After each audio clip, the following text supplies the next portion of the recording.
Queremos en nuestra universidad conmemorar juntos los 1700 años del primer concilio ecuménico de Nicea.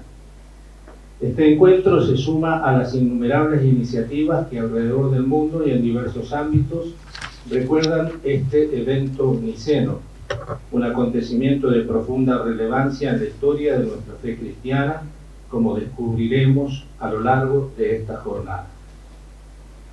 Cuando Dios en su infinita sabiduría y amor decide revelarse para que los seres humanos tengamos acceso a Él a través de Cristo y el Espíritu Santo, lo hace con el propósito sublime de que su creación pueda participar de su misma intimidad trinitaria, haciéndose así consorte de la naturaleza divina. La revelación, como ha reiterado el Magisterio en diversas oportunidades, se lleva a cabo mediante una conexión intrínseca de hechos y palabras. Las obras de Dios en la historia de la salvación confirman la doctrina y los hechos las palabras. Una vez más, proclaman y aclaran el misterio que están detrás de las obras.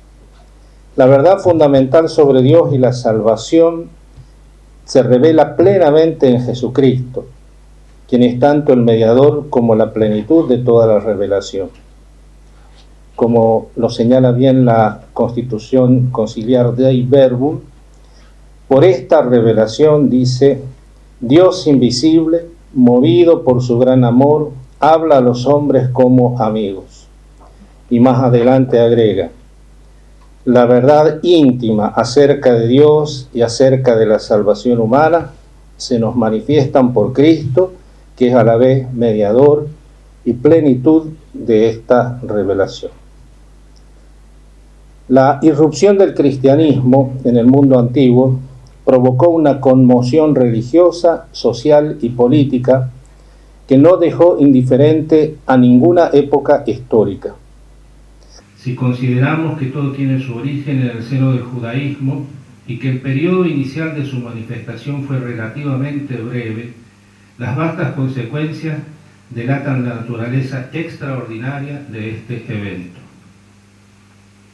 Jesús de Nazaret, quien desarrolló su ministerio en la geografía de Palestina por aproximadamente 3 años, impactó profundamente.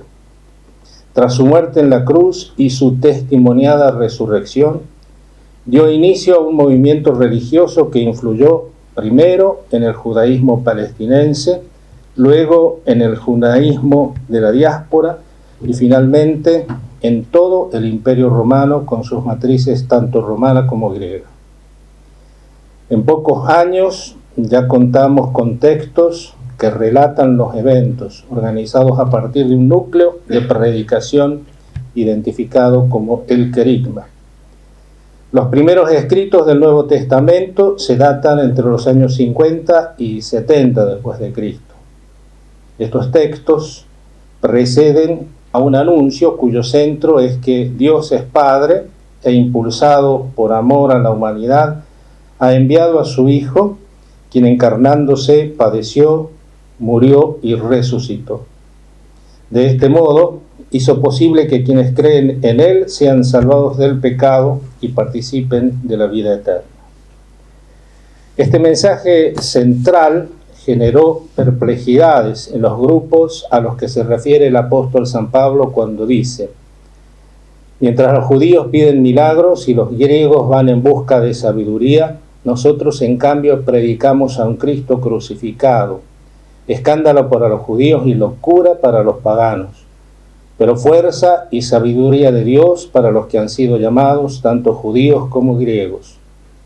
Porque la locura de Dios es más sabia que la sabiduría de los hombres, y la debilidad de Dios es más fuerte que la fortaleza de los hombres. Es evidente que la predicación apostólica contiene un núcleo de verdad que, aceptado con fe, conduce a la salvación. Sin embargo, esto no exime de la búsqueda de las razones para creer y para predicar. La fe busca la razón, y el testimonio de las Escrituras necesita ser comprendido y desarrollado cada vez que el Evangelio se encuentra con una cultura que lo objeta o que le demanda una explicación. A esta crucial tarea se dedicaron algunos miembros de las comunidades que predicaban, enseñaban, defendían y presentaban la fe ante quienes reclamaban signos de su autenticidad. Para hablar de Jesucristo como Hijo de Dios Salvador y para dar razón de estos títulos atribuidos al profeta de Nazaret, se hizo necesario utilizar contenidos tomados de la filosofía, precisar conceptos para evitar toda falsa interpretación y definir los contenidos esenciales con fórmulas claras y sintéticas y precisas. Los símbolos de fe propuestos por diversas asambleas sinodales, así como pastores y maestros de la Iglesia, se convirtieron en una guía segura para la predicación, la celebración y la vivencia del misterio cristiano.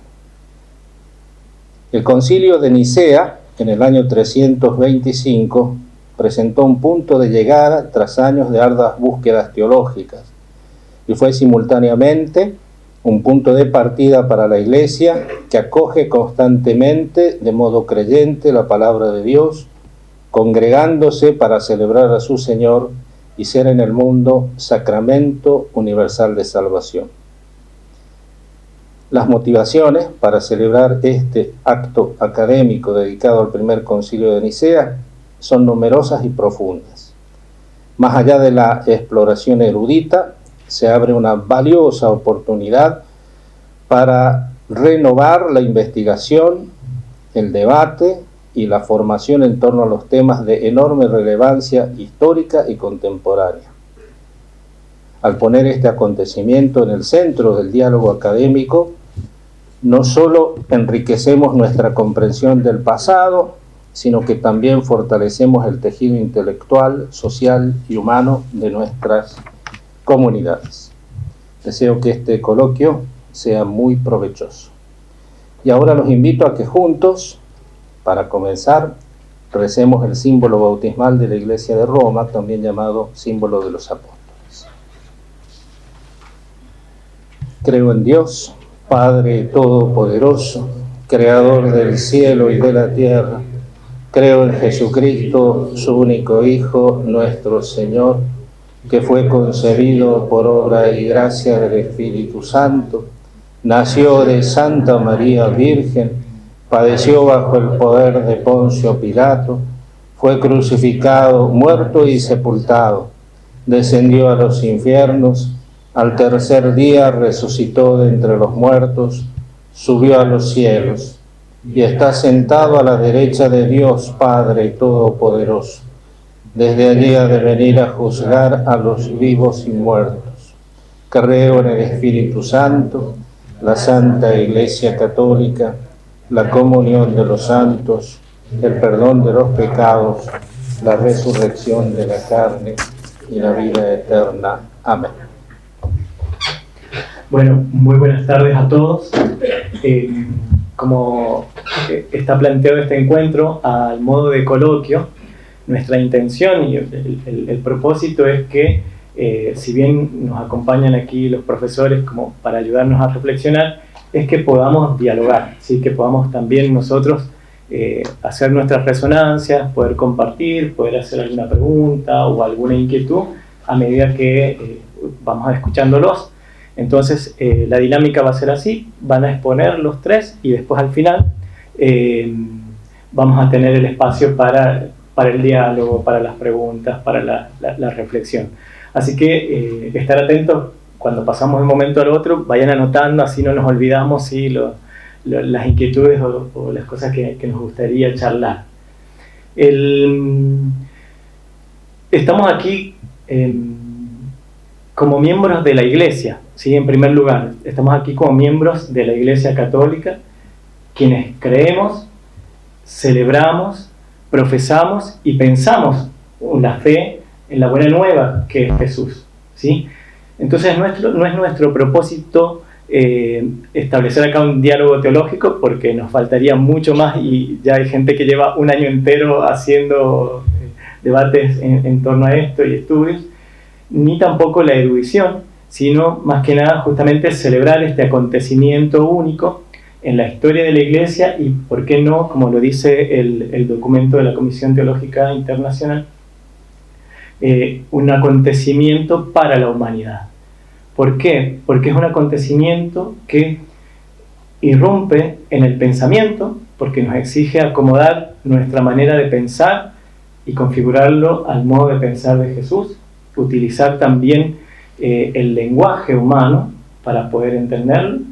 Es un acontecimiento eclesial o eclesiológico, porque la Iglesia también se reconfigura o empieza a tomar fuerza en una estructura, en autoridad, en unidad, y también en realidad es porque precede un acontecimiento fundamental, que es el acontecimiento Jesucristo, ¿sí?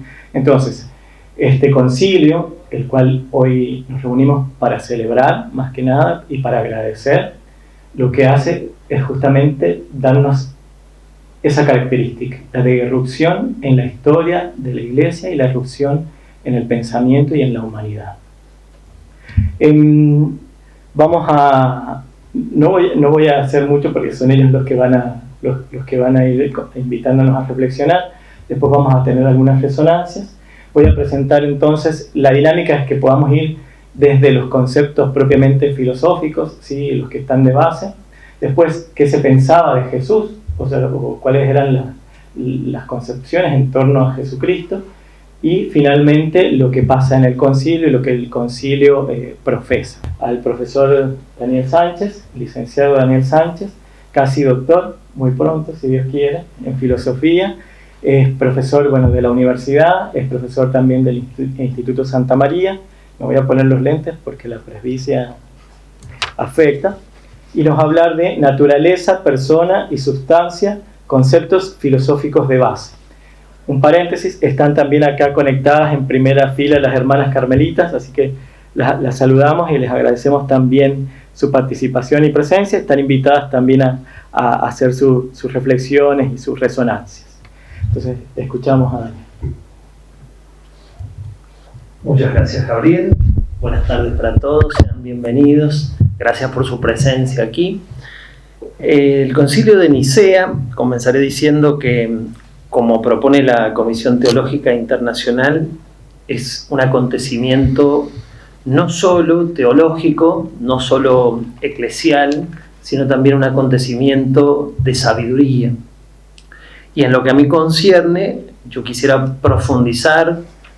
Tenemos obviamente la limitación del tiempo, pero trataremos de ver aquellos conceptos claves que nos permiten ver cómo los padres conciliares hicieron uso legítimo de la filosofía y también una cuidadosa selección de los términos para poder argumentar este dogma de fe o esta verdad de fe. Por lo tanto, el Concilio de Nicea es también un momento de profunda implicación filosófica.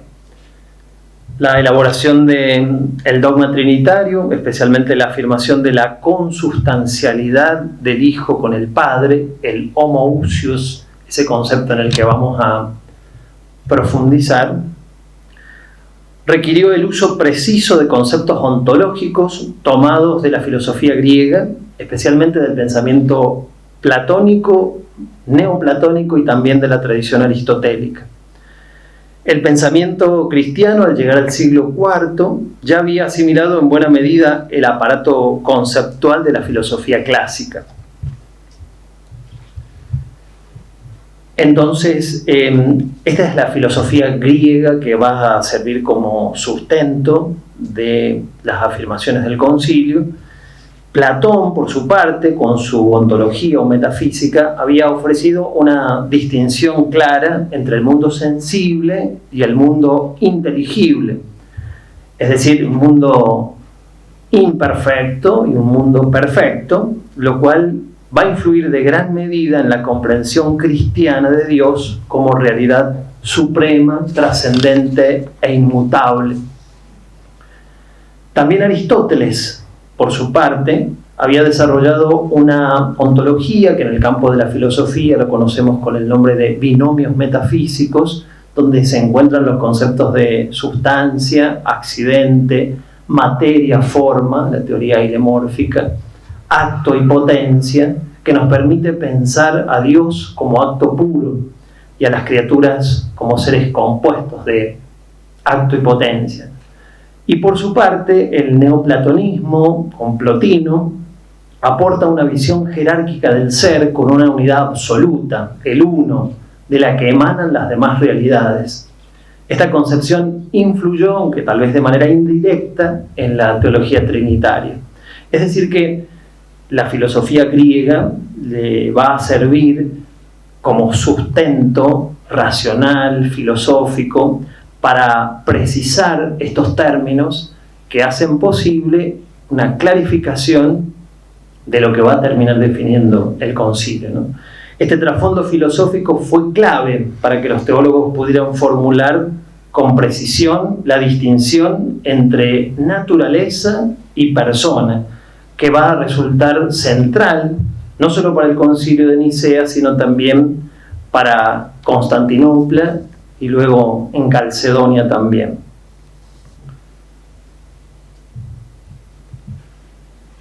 La controversia que motiva el concilio gira principalmente en torno a la relación entre el Padre y el Hijo. Arrio, un presbítero de Alejandría, del que después el doctor José Antonio Carrascosa nos va a profundizar un poco más, afirmaba que el Hijo era una criatura superior a todas, pero no eterna ni consubstancial con el Padre. Desde una lógica aparentemente monoteísta, Arrio sostenía que hubo un tiempo en que el Hijo no existía, en que el Hijo no es. Para refutar esta posición, los padres conciliares recurrieron al concepto filosófico de ousia. Este es el concepto en el que nosotros vamos a explayarnos un poco más, o vamos a profundizar o tratar de penetrar en esa idea. Cuando se habla de ousia, es un término muy rico en significado y también un tanto complejo. Dependiendo del autor o del filósofo que tomemos, será también esa vertiente o esa profundidad a la que se pueda llegar con ese término. Pero en principio, digamos que este término proviene del griego, derivado de una sustantivación del participio on del verbo einai, ser o existir, al punto de que para los griegos, en este sentido, ser y existir significan lo mismo. De esta manera, la ousia sería el ser presente. De hecho, en la filosofía de Martin Heidegger, el alemán lo traduce como presencia. Ese término ousia es el término utilizado para expresar esta esencia o naturaleza. En la Edad Media, ousia se traduce como sustancia o esencia, del latín, ¿no? Cuyo significado es lo que constituye la naturaleza fundamental de algo. Y yo quería detenerme un poco en esta distinción, que es más bien aristotélica. Aristóteles habla de proteousia y de deuteroousia para distinguir lo que se entiende como sustancia primera, de sustancia segunda o de esencia, que también puede traducirse como naturaleza. ¿De qué hablamos cuando hablamos de sustancia primera? Del sujeto último de predicación y que no puede ser predicado de otra cosa, mientras que la esencia se predica propiamente de la sustancia. Es aquello que hace que algo sea lo que es, decimos en filosofía, y por lo tanto esencia y naturaleza se pueden definir de esa manera.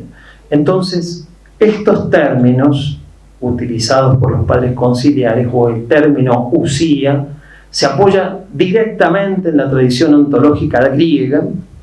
Si Dios es ser necesario, eterno e inmutable, entonces su naturaleza no puede dividirse ni compartirse parcialmente, o se posee plenamente o no se posee.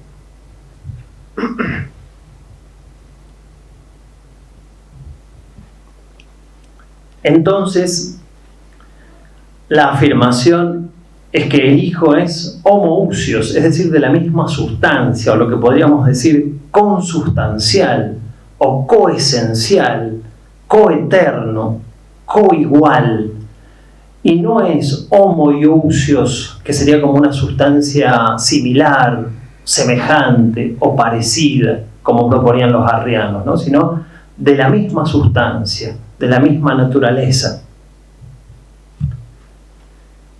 Y además del término usía, el otro término utilizado por los padres conciliares es el término hipóstasis.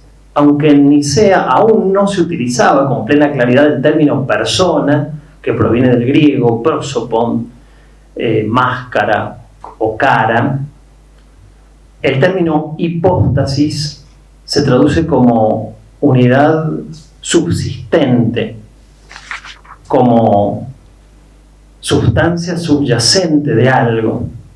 La hipóstasis es la portadora de la naturaleza y el sujeto último de todo ser y actuar, mientras que la naturaleza es aquello a través de lo cual la hipóstasis existe y actúa.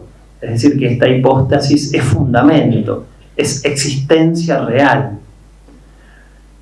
Dicho esto, la afirmación del concilio es que lo que Dios es, una única naturaleza divina común a las tres personas, por el término ousia.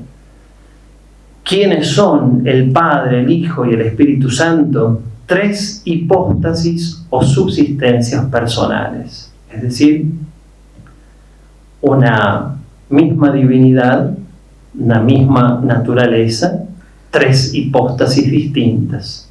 Esta distinción filosófica permitiría evitar tanto el triteísmo, es decir, la creencia en tres dioses, como el modalismo, es decir, una sola persona que se manifiesta de tres maneras. Así, el Concilio de Nicea, con sus raíces en la metafísica griega, va a poner las bases para una ontología trinitaria coherente, una naturaleza divina, común, que subsiste en tres personas distintas. Otro de los términos que resulta significativo y clave es el término o el concepto de participación, que es tomado de la doctrina platónica, que también juega un rol fundamental. La afirmación de que el Hijo es engendrado, no creado, responde a esta lógica filosófica, ¿no? Para los padres de la Iglesia, las criaturas participan del ser, mientras que el Hijo participa plenamente y por generación eterna de la naturaleza del Padre. No se trata de una participación externa o creada, sino de una comunión sustancial, lo cual solo es comprensible filosóficamente si se acepta una unidad de esencia en múltiples subsistencias. Digamos también que el Concilio de Nicea no fue ajeno a la filosofía, sino que se apoyó en ella para responder con rigor intelectual el desafío teológico del arrianismo. Sin la noción de sustancia, esencia, naturaleza, participación, consustancialidad, el cristianismo no habría podido expresar adecuadamente el misterio trinitario ni sostener la divinidad del Hijo. En este sentido, el soporte filosófico de Nicea demuestra que la fe, lejos de rechazar la razón, la asume, la purifica y la eleva al servicio de la verdad revelada. Recordemos acá lo que decía San Anselmo, ¿no? Creo para entender, en paralelo con San Agustín, creo para entender, entiendo para creer.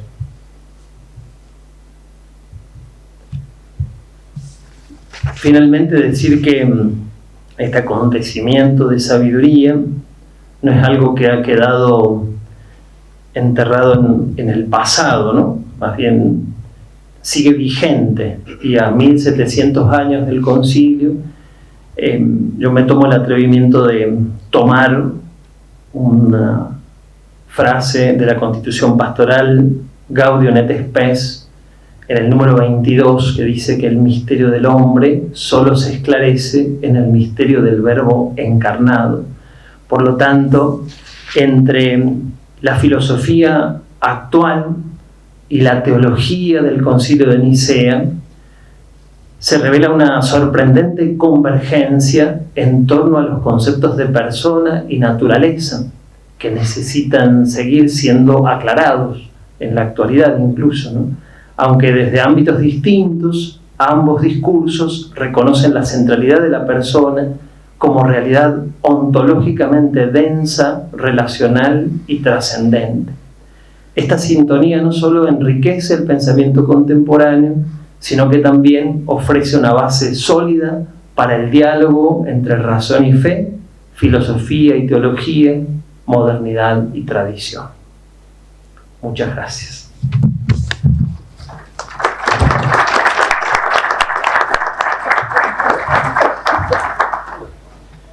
Muchas gracias, Daniel.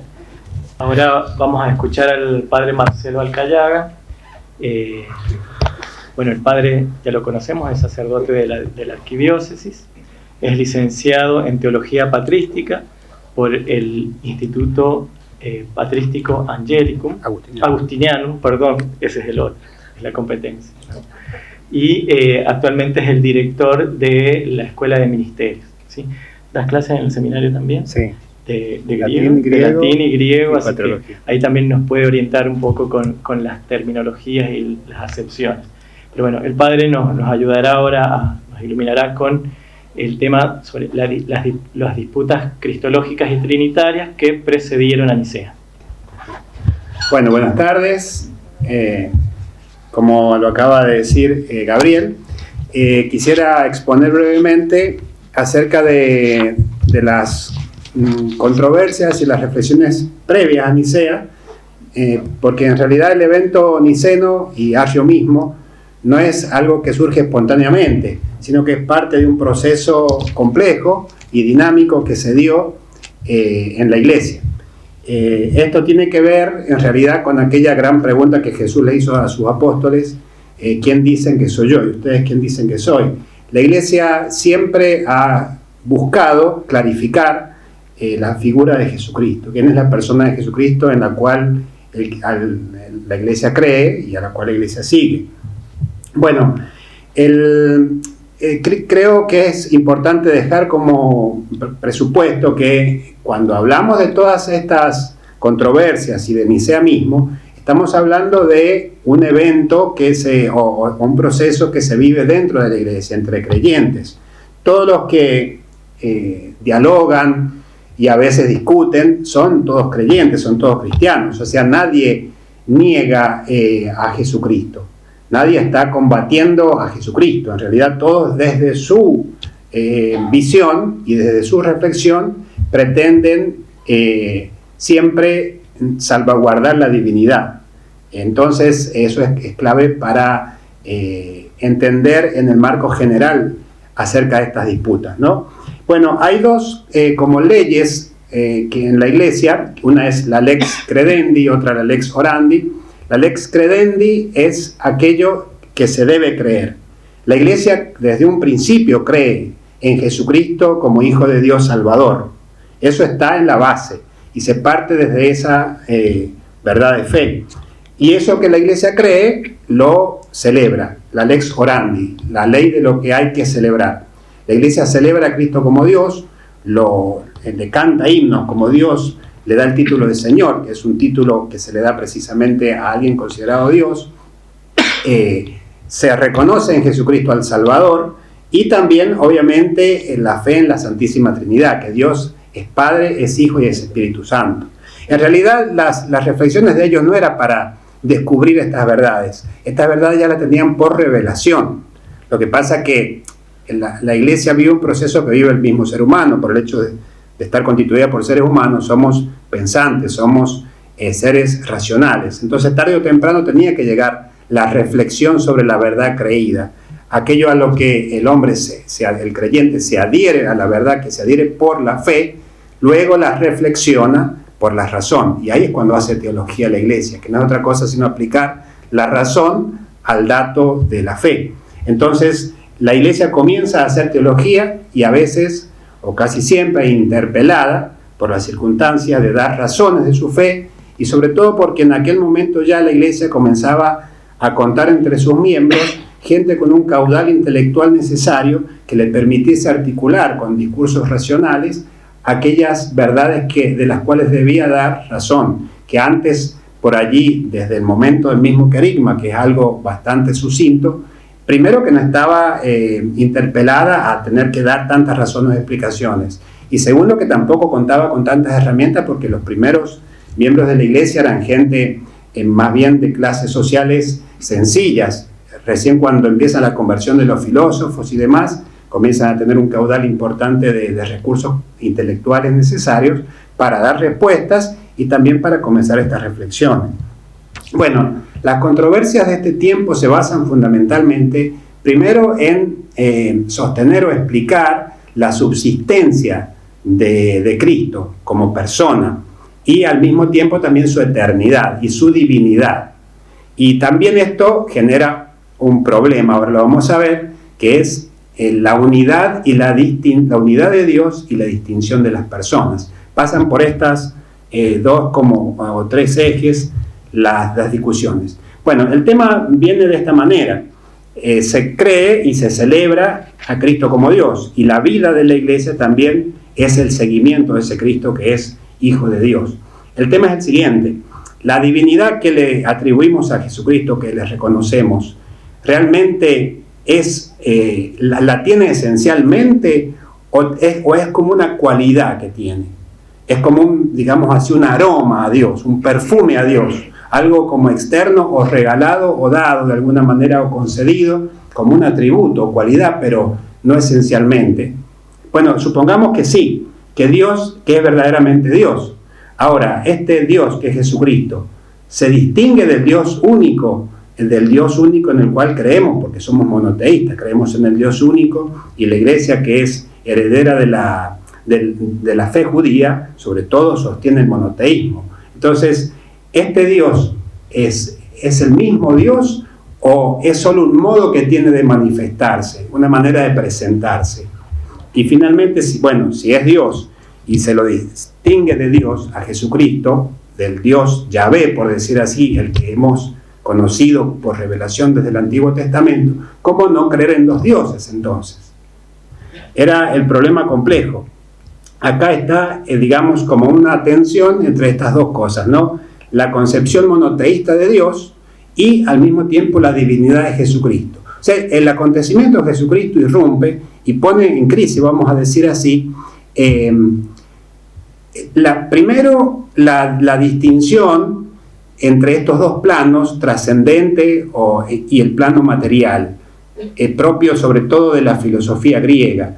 Y en segundo lugar también el hecho de que del mismo judaísmo también, con esta idea de lo santo que tienen de Dios, ¿no? De lo santo que no puede de alguna manera estar con lo contaminado.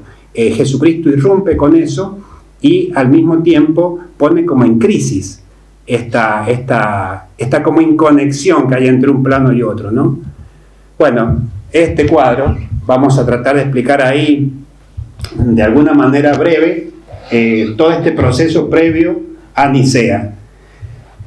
En la franja del centro, color salmón más o menos, ahí vamos a ir viendo la reflexión, cómo va evolucionando. No es cronológico esto, yo lo hice así. El cuadro es más bien, tiene una motivación pedagógica, es decir, no es cronológicamente en el tiempo cómo se va dando.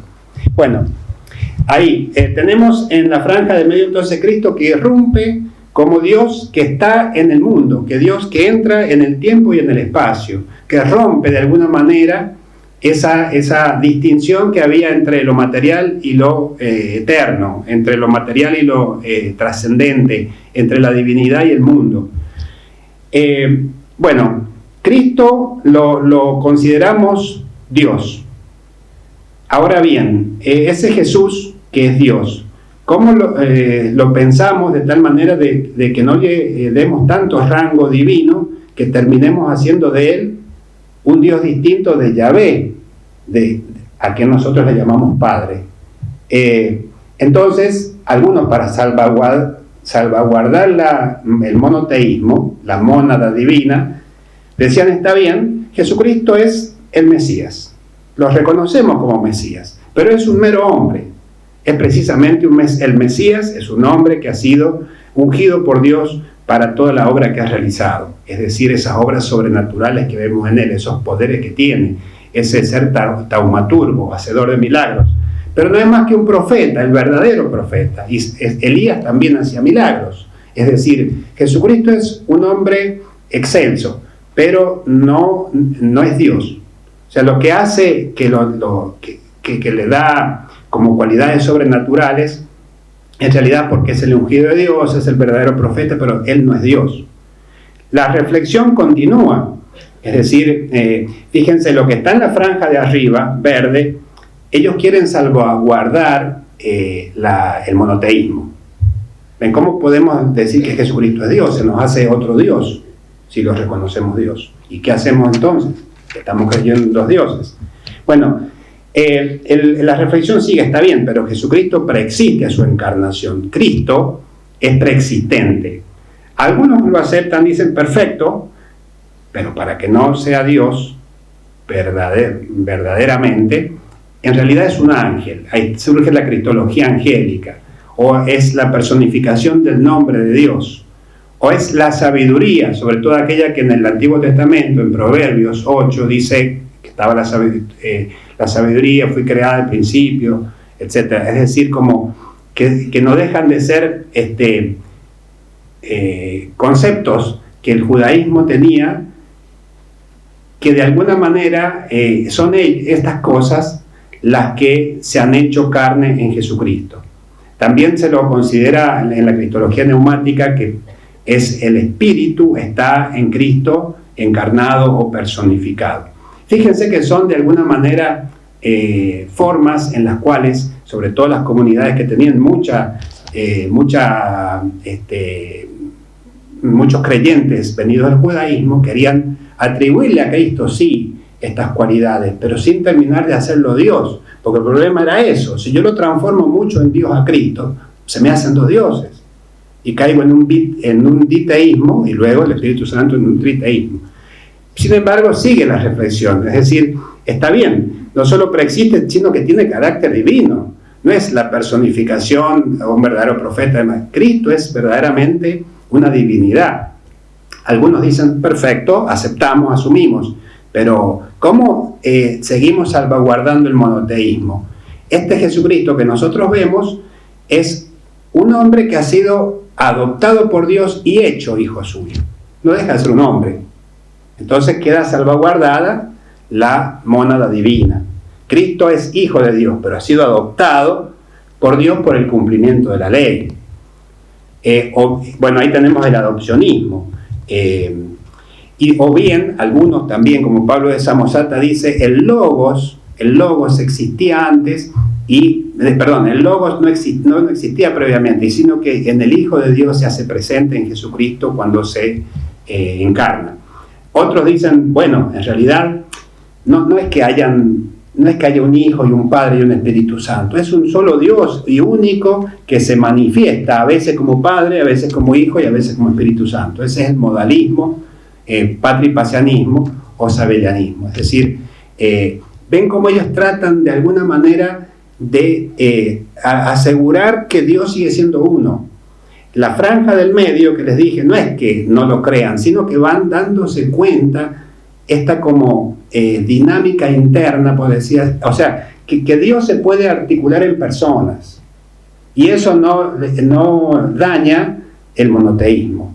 Ese es el gran desafío, es decir, ¿cómo puede ser posible qué dinámica interna, cómo se va articulando la divinidad de tal manera que hay uno y otro y no deja de ser uno? Entonces también se pasa a decir, bueno, perfecto, tiene este Cristo preexistente que tiene divinidad, tiene una subsistencia personal, o sea, subsiste, es hipóstasis. Hipóstasis es lo que tiene subsistencia en sí mismo. O sea, si yo me corto el brazo, mi brazo no subsiste solo, en cambio yo sí, O sea, lo que tiene subsistencia en sí misma, sin depender de otro, y eso es hipóstasis, eso es persona, eso es quien tiene subsistencia. Mi voz, cuando la dejo de decir, no sigue mi voz viviendo, o mi respiración, no es que si sale de mí, sigue mi respiración, no tiene subsistencia en sí misma. Bueno, entonces, esto es lo que hay que reconocer.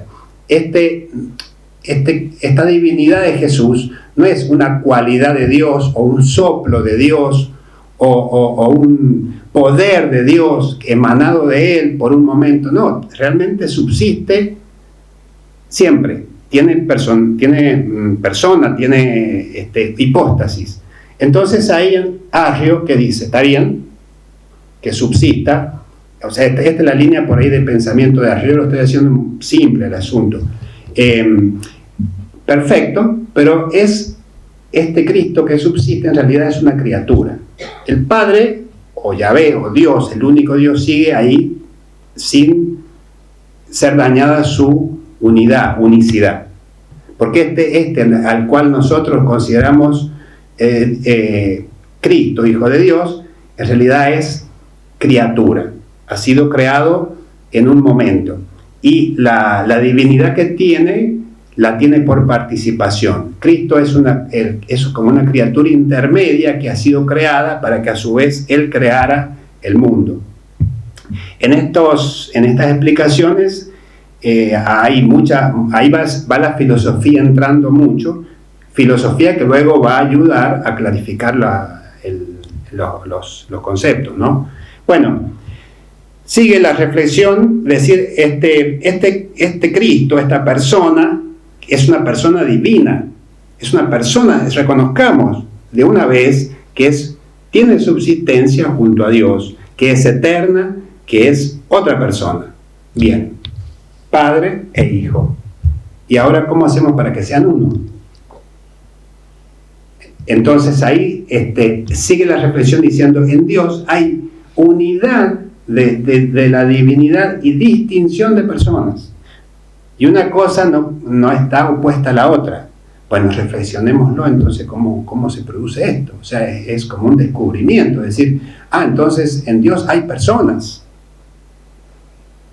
En Yahvé, el único Dios, ahora se nos revela como Padre, Hijo y Espíritu Santo. Lo que pasa es que la reflexión sobre el Espíritu Santo va a venir con más profundidad luego de Nicea.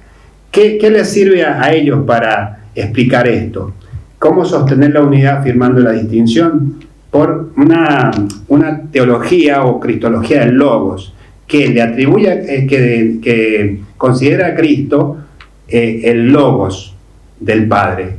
Logos quiere decir la palabra del Padre. Esta teología asume una gran tradición filosófica. Ya los filósofos, Platón, por ejemplo, hablaba del Logos y otros más.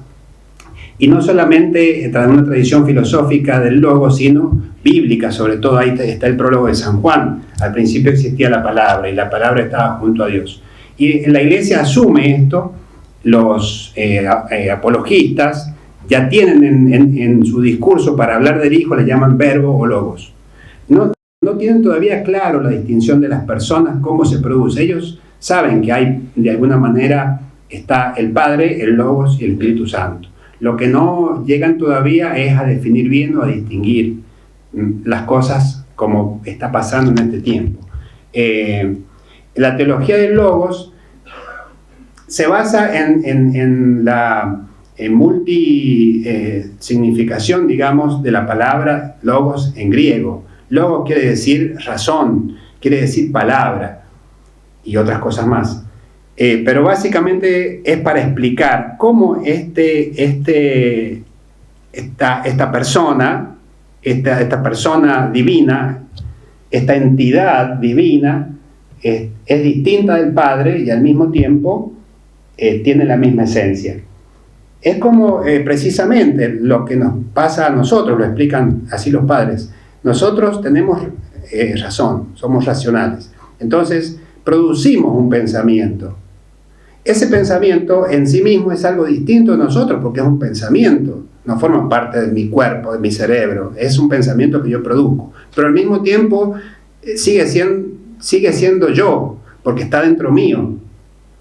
Es como de mi naturaleza, pero al mismo tiempo eso es algo distinto de mí, porque es un pensamiento, tiene como entidad. Bueno, entonces, de alguna manera, tomando esta analogía, se puede hablar de que el Logos está eternamente en el Padre, y en un momento determinado, está eternamente en el Padre y ha sido engendrado eternamente por el Padre, porque está en Él y al mismo tiempo es distinto. Para hablar de la teología del Logos con más profundidad y entenderla un poquito más adecuadamente necesitaríamos más tiempo, pero en el fondo es lo que le da, lo que permite es esto: explicar la preexistencia del Hijo junto al Padre, la subsistencia y la divinidad. Sobre todo se ve, la divinidad se le concede en cuanto a relación. Siempre el Padre fue Padre y siempre el Hijo fue Hijo. Es decir, esa generación es eterna, no es que en un momento comenzó a ser porque digamos que es engendrado. Bueno, vuelvo al cuadrito anterior. De esta forma, la teología del Logos aportó mucho para que pudiese la fórmula de Nicea aclarar adecuadamente cómo es que el Hijo, si bien es distinto del Padre, tiene distinción de personas, es de la misma esencia divina, que era lo que Arrio negaba. Arrio lo negaba sobre todo para salvaguardar el monoteísmo. Bueno, todas estas cosas en realidad nos pueden parecer como discusiones de palabras o cosas que uno dice, bueno, ¿para qué tanto lío, no, con todas estas cosas? En realidad, la pregunta del principio, ¿quién dice la gente que soy? ¿Quién dicen ustedes que soy? Mientras más clarifiquemos creo yo, la figura de Jesucristo, su persona para nosotros, no solamente creyendo en Él, sino razonando lo que es Él verdaderamente, eso influye mucho en nuestra fe, en lo que creemos y en nuestra propia vida cristiana. Ahí está esa frase excepcional del Papa Benedicto XVI, que, digamos, la conversión, ser cristiano, es por el encuentro con una persona. Entonces, clarificar la idea de Cristo como persona divina, en el fondo nos trae esto de poder ser cada día más creyentes de forma adecuada y poder responder como el mismo Pedro le respondió a Cristo: tú eres el Mesías, el Hijo de Dios vivo. Bueno, nada más.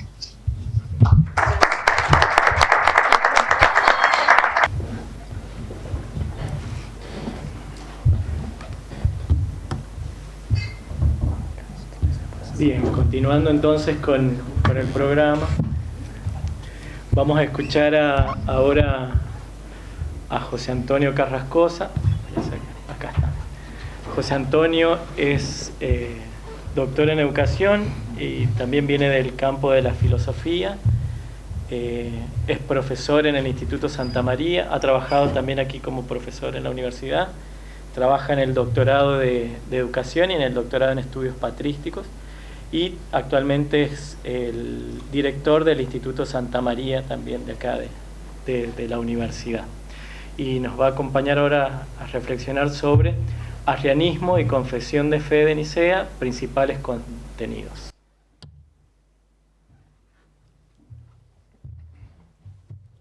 Bueno, muy buenas tardes a todos los presentes. Muchas gracias por participar de esta propuesta, que no busca otra cosa que compartir la fe que tenemos en común. Y en este caso, lo que me toca a mí es hablar sobre el arrianismo y lo que fue el Concilio de Nicea, sus contenidos y sus consecuencias, ¿no? Por ahí uno puede tener la idea de que son cuestiones que quedan como abstractas, pero tiene consecuencias en la vida pastoral y en la vida también litúrgica, teológica, que son importantes. La Iglesia hoy tiene una conciencia explícita de Dios como Padre, Hijo y Espíritu Santo, por ahí cuando nos toca hablar algo con los estudiantes de este tiempo, yo les digo, hoy tomar el catecismo y abrir es muy sencillo para decir Dios es Padre, Hijo y Espíritu Santo, 3 personas y un solo Dios. Sin embargo, para la Iglesia no siempre fue así. Y fue Nicea el primer gran hito en esta definición doctrinal. Para comprender la trascendencia de este concilio, debemos situarnos en un momento crucial en el que la Iglesia primitiva buscaba inculturar el mensaje revelado de Jesús de Nazaret, traduciéndolo de un lenguaje vivo y religioso a fórmulas teológicas concretas que pudieran ser accesibles a todos los pueblos, a menudo utilizando categorías filosóficas griegas. Por eso un poco el esquema de esta propuesta, partir de estas concepciones filosóficas, ¿no?, enmarcadas en el contexto de discusión, que es lo que habló primero el profesor Daniel y después el padre Marcelo. Vamos con, entonces, a ver de qué se trata el arrianismo, ¿sí? Algo hemos ido ya escuchando. El arrianismo es una corriente teológica que toma su nombre de Arrio, un presbítero de la ciudad de Alejandría, Egipto. Nació en Libia en el año 256 y se formó teológicamente bajo influencias de Luciano, que fue el fundador de la escuela de Antioquía. En la antigüedad, en estos primeros siglos, se fundaron grandes centros teológicos muy importantes, uno de ellos Alejandría, y después también, por ejemplo, Antioquía. Bueno, Arrio se formó bajo las doctrinas, digamos, de esta escuela de Antioquía, y ganó una gran ascendiente Arrio entre los fieles de Baucalis, que era un barrio, un suburbio de Alejandría, porque era una persona ascética y tenía grandes dotes de orador. La controversia arriana se propagó rápidamente por Alejandría, y el patriarca Alejandro de Alejandría reunió un sínodo en el año 321 que condenó las doctrinas de Arrio, excomulgándolo. O sea, antes de Nicea ya tenemos este acontecimiento. Sin embargo, Arrio apeló a sus contactos en Oriente, obteniendo apoyo y propagando sus ideas a través de cartas y obras como Talía. Esto escaló la disputa e introdujo un profundo desgarramiento en la Iglesia oriental. Pero dejemos entonces que el mismo Eusebio nos cuente cuál es su doctrina. En una carta que él escribe a un obispo, a Eusebio de Nicomedia, dice Arrio: pero, ¿qué decimos y pensamos y qué hemos enseñado antes y enseñamos ahora? Que el Hijo no es ingénito, ni parte de una entidad ingénita en modo alguno, ni proviene de nada existente, sino que subsisten en voluntad e intención antes del tiempo y de los siglos, lleno de gracia y verdad, Dios, el unigénito, inmutable. Antes de ser engendrado, creado, definido o establecido, no existía, porque no fue engendrado. Pero se nos persigue porque hemos dicho que el Hijo tiene principio, pero Dios no. Se nos persigue por eso y por decir que vino del no ser. Y también en esta obra Talía, que es extensa, tiene algunas afirmaciones muy fuertes, muy contundentes con su doctrina, que son quizás las que también hemos escuchado recién mencionar. Algunas de esas son, por ejemplo, aquel que no tiene principio hizo del Hijo el principio de las cosas creadas, lo produjo como Hijo para sí mismo al engendrarlo. Él, el Hijo, no posee ninguna de las características distintivas del ser de Dios, pues no es igual a Él ni de su mismo ser. El Logo no es verdadero Dios, pues aunque se le llame Dios, no es verdadero Dios, sino que por la participación de la gracia, como todos los demás, se le llama Dios solo de nombre. Las esencias del Padre, del Hijo y del Espíritu Santo son de naturaleza separada, extrañas, desconectadas, ajenas y sin participación una de otra, y absolutamente diferentes entre sí en esencia y gloria, hasta el infinito. Dios no siempre fue Padre, sino que lo fue después. El Hijo no existió siempre porque no existió antes de su generación. Él no proviene del Padre, sino que como los demás ha venido a la sustancia de la nada. De estos textos que hemos escuchado y que ustedes pueden un poco seguir, podemos nosotros deducir cuáles son los puntos centrales de la doctrina de Arrio. Y la doctrina teológica de Arrio giraba específicamente en torno a defender la unidad de Dios. Esto que explicaba recién el padre Marcelo. Una unidad que, según él, debía ser fundamento para repensar todo lo demás. Para Arrio, Dios es el uno por antonomasia. Y esta concepción monoteísta había sido filosóficamente demostrada por todos los grandes filósofos de Grecia. E influenciado por la filosofía platónica, recordemos que su teología se desarrolla en Antioquía, en Alejandría, donde era muy fuerte la influencia platónica, Arrio sostenía que el Dios absolutamente uno, trascendente y estable en sí mismo, no tolera ni pluralidad en sí, ni una relación o vinculación con la materia. Entonces, a partir de aquí se derivan cuáles son las ideas polémicas sobre el Hijo o el Logos. Si en el Dios que se revela existe alguna pluralidad o diferencia, es decir, una distinción entre el Padre y el Hijo, esto no puede pertenecer al orden del absoluto, sino al orden de lo creatural. Aunque Arrio mantenía términos tradicionales como Cristo es Hijo de Dios o Cristo es Dios, los interpretaba solo en un sentido restrictivo. Para él solamente el Padre es el verdadero Dios. Entendía la naturaleza del Logos como un mediador de la creación, siguiendo el modelo conceptual del demiurgo platónico, un intermediario entre Dios y el mundo material, ya que Dios no podía tener esta relación directa con el mundo material, necesitaba un intermediario. Para Arrio, el Logos es prototipo de la creación, una criatura plena a imagen y semejanza del Dios invisible, pero que no puede pertenecer plenamente al ámbito de lo divino, sino al ámbito de la creación propiamente dicha. En consecuencia, una de sus afirmaciones más célebres y combatidas era que hubo un tiempo en el que el Logos no existía, es la primera criatura, es el instrumento por el que todo ha existido. La existencia del Logos era resultado de la libre y no necesaria decisión de la voluntad del Padre, no de la necesidad de su esencia. Las teorías de Arrio parecían radicalizar el subordinacionismo, que era una idea predominante en los padres de la Iglesia de los 3 primeros siglos, que es lo que el padre Marcelo recién nos explicó, que de alguna manera subordinaba el Hijo al Padre. A primera vista, la doctrina arriana no se presentaba como una novedad radical, sino como una continuación lógica de la teología tradicional, buscando evitar el atolladero del modalismo trinitario, ¿no?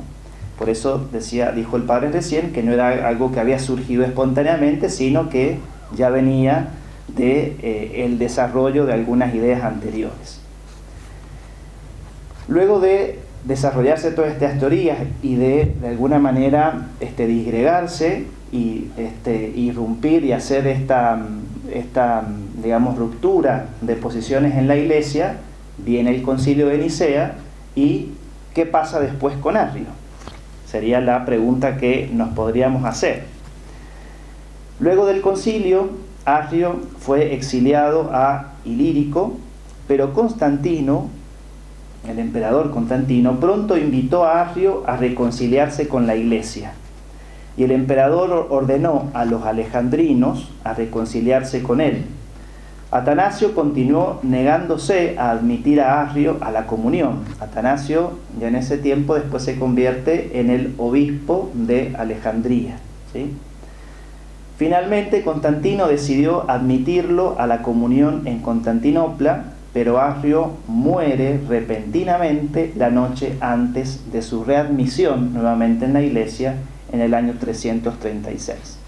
Esto también ha generado después una serie de cuestiones, digamos, o de teorías o mitos, pero así sucedieron los hechos. Vamos entonces a ver ahora algunos puntos específicos del Concilio de Nicea. Habíamos dicho que la doctrina arriana, que comenzó rápidamente a extenderse por las iglesias, hizo que la unidad del imperio se comprometiera, ¿sí? Una unidad que había sido lograda por la victoria del emperador Constantino sobre Licinio en el año 324. La preocupación del emperador Constantino por mantener la paz eclesial, base de la unidad política y social del imperio, se reflejó en su intervención contra los donatistas primero y más tarde, el caso que nos convoca hoy, con el arrianismo, que había roto la unidad en la popular Alejandría. Siguiendo el consejo de su asesor religioso, Ocio de Córdoba, Constantino decidió convocar un concilio universal para resolver este problema. Nicea es considerado por los especialistas el primero de los 4 concilios ecuménicos de la Iglesia, los cuales definieron la fe que hoy confesamos en el credo.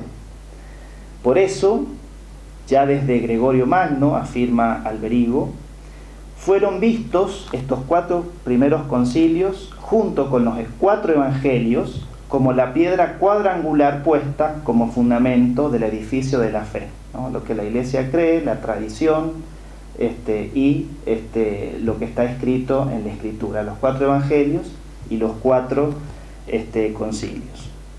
Pero ¿por qué Constantino es quien convoca al concilio? Si era un tema teológico, ¿no?, que dividía la Iglesia. ¿Por qué esta preocupación de Constantino?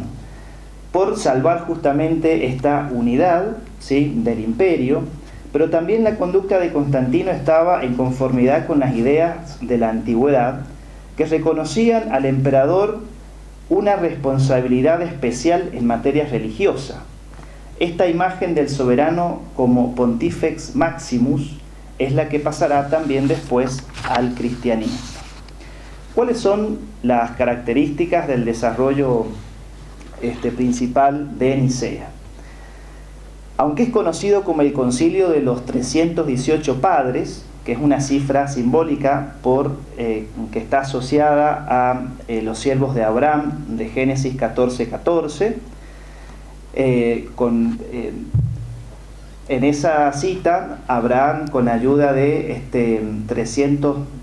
318 personas, logra salvar a su sobrino, ¿no?, que estaba encarcelado. Entonces, por eso, digamos, de ahí esa simbología.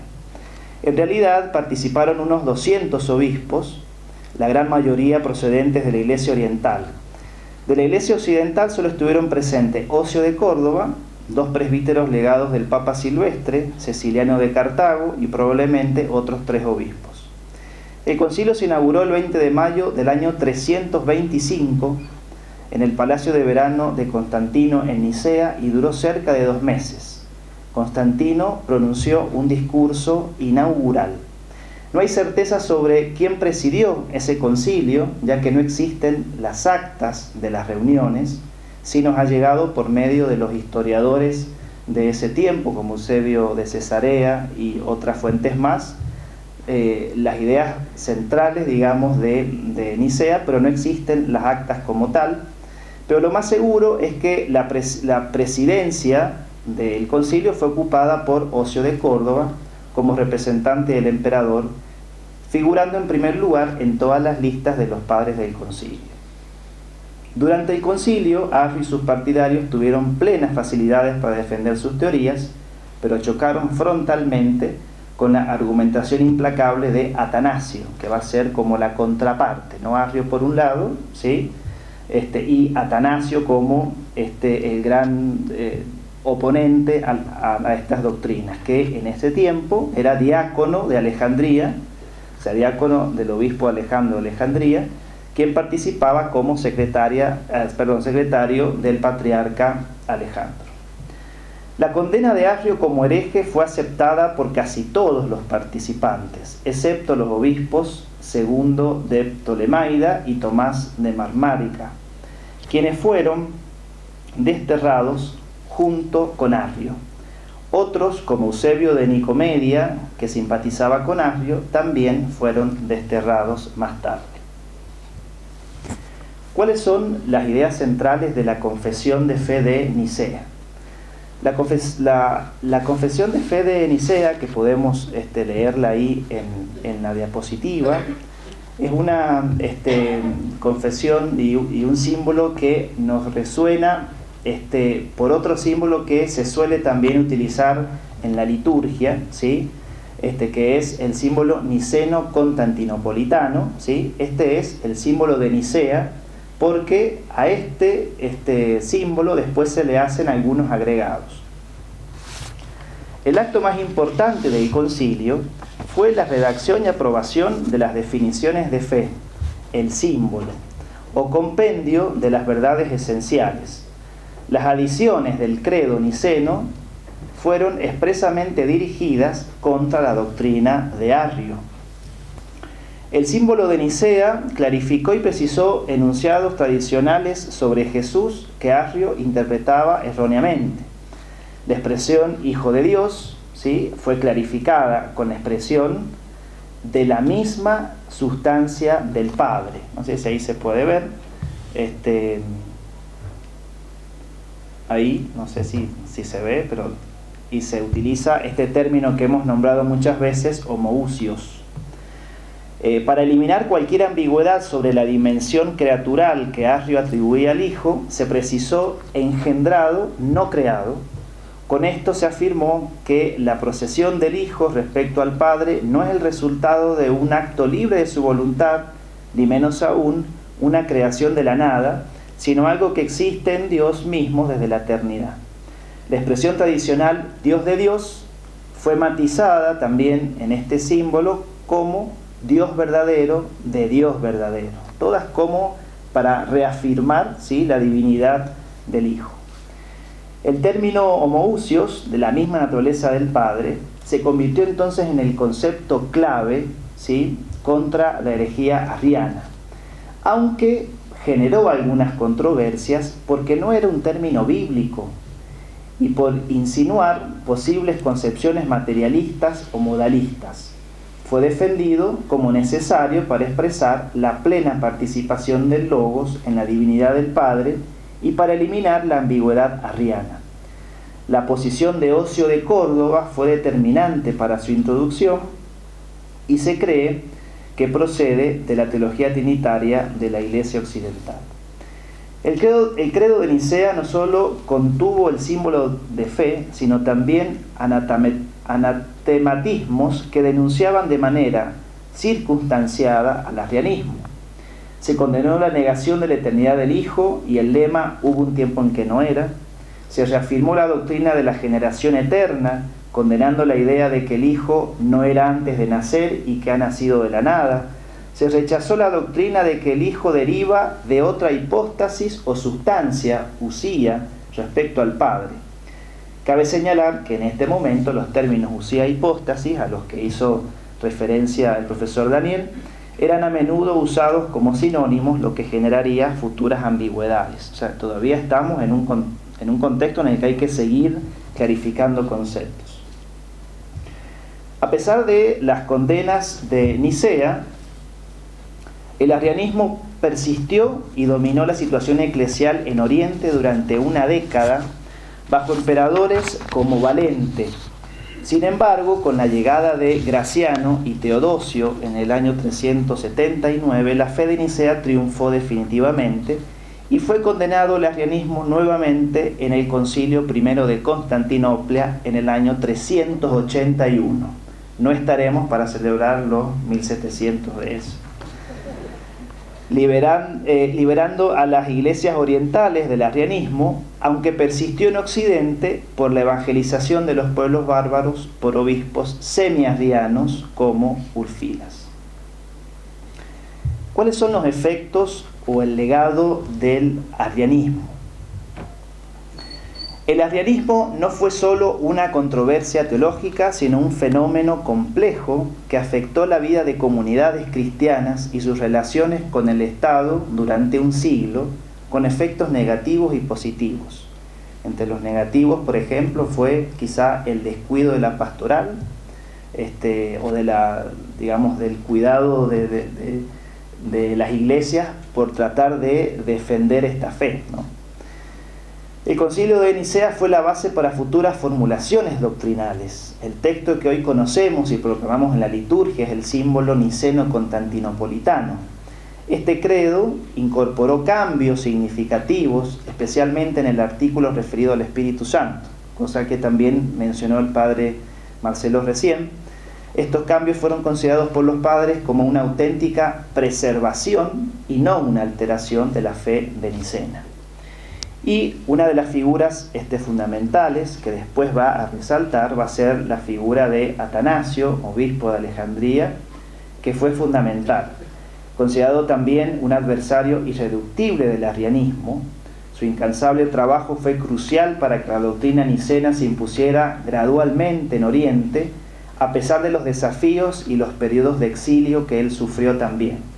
Así como Arrio fue condenado, después fue invitado a volver, Atanasio fue un gran defensor, también fue exiliado por oponerse a Arrio.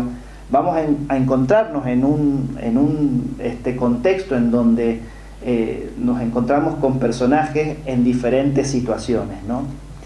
Es importante destacar que más allá de todas estas situaciones, lo que ha significado Nicea, con sus especulaciones teológicas de uso de ciertas palabras, sino una implicancia también en la práctica, en la praxis y en la vida de la Iglesia. Por eso, el impacto de Nicea en la vida cristiana se puede relacionar en diferentes puntos. Por ejemplo, en cuanto a los sacramentos, el bautismo y la fe trinitaria. La fe de Nicea se arraiga en la fe bautismal, ¿no? En lo que el Evangelio Jesús enseña: ir, bauticen en el nombre del Padre, del Hijo y del Espíritu Santo. La profesión de fe trinitaria en el bautismo es un acceso vivo al Dios Trino. El bautismo cristiano se celebra en la Trinidad increada, es decir, en las tres personas coeternas, para conferir la vida eterna e inmortal, ¿no? Y el bautismo como puerta también de salvación, y el concilio también nos ayuda a reforzar la identidad justamente del Hijo como Dios y como Salvador frente a otras doctrinas que en ese tiempo habían diversidad de opiniones, pero que si lo trasladamos a la actualidad, hoy también tenemos diversas imágenes de Jesús. Entonces el Concilio de Nicea es una invitación a volver nuevamente a ver la mirada hacia Jesús, y no solamente verlo como un maestro o como un sabio, sino como justamente el Hijo de Dios y Salvador. En cuanto a la confesión pública de la fe, el símbolo niceno no es una teoría abstracta, sino una confesión de fe que ha servido como prueba decisiva de la ortodoxia y la fidelidad apostólica a lo largo de los siglos. Su proclamación en plural, creemos, testifica la comunión de todas las iglesias. En cuanto a la oración, las doxologías, la fe nicena se convirtió en la regla para la oración personal y litúrgica. Ante la controversia arriana, los defensores de Nicea afirmaron que la práctica de la oración debía corresponder a la fe bautismal, lo que implicaba que la oración podía y debía dirigirse también al Hijo, reconociendo la igual dignidad del Padre, del Hijo y del Espíritu Santo. La adición de la doxología trinitaria al final de cada salmo, que se reza en la liturgia de las horas, por ejemplo, fue una clara profesión de fe anti-arriana. En cuanto a la catequesis y la predicación, los padres de la Iglesia, tanto en Oriente como en Occidente, explicaron la fe nicena en sus predicaciones para proteger a los fieles de interpretaciones erróneas. En cuanto a la himnología, los himnos cristianos, a los que también hizo referencia el padre Marcelo, o el padre Ángel, ya no, uno de los dos padres fue. Los himnos cristianos, especialmente en Oriente, se convirtieron en vehículos para expresar la fe nicena y contrarrestar las propagandas heterodoxas. Figuras como San Efrén el Sirio o San Ambrosio compusieron himnos que cantaban el misterio de Cristo. Dios es consustancial al Padre. Y la fe de Nicea con un profundo alcance ecuménico. Es la fe común a todos los cristianos, unidos en la profesión del símbolo niceno-constantinopolitano, a pesar de que no todas las confesiones le confieren un estatus idéntico al concilio. Este año, el año 2025, representa una oportunidad invaluable para celebrar esta fe compartida y avanzar hacia la plena comunión. Y como dice, para terminar, el Papa León XIV, el Concilio de Nicea, se nos presenta no solo como un evento del pasado, sino también como una brújula que debe seguir sirviéndonos de guía hacia la plena unidad visible de los cristianos. Muchas gracias.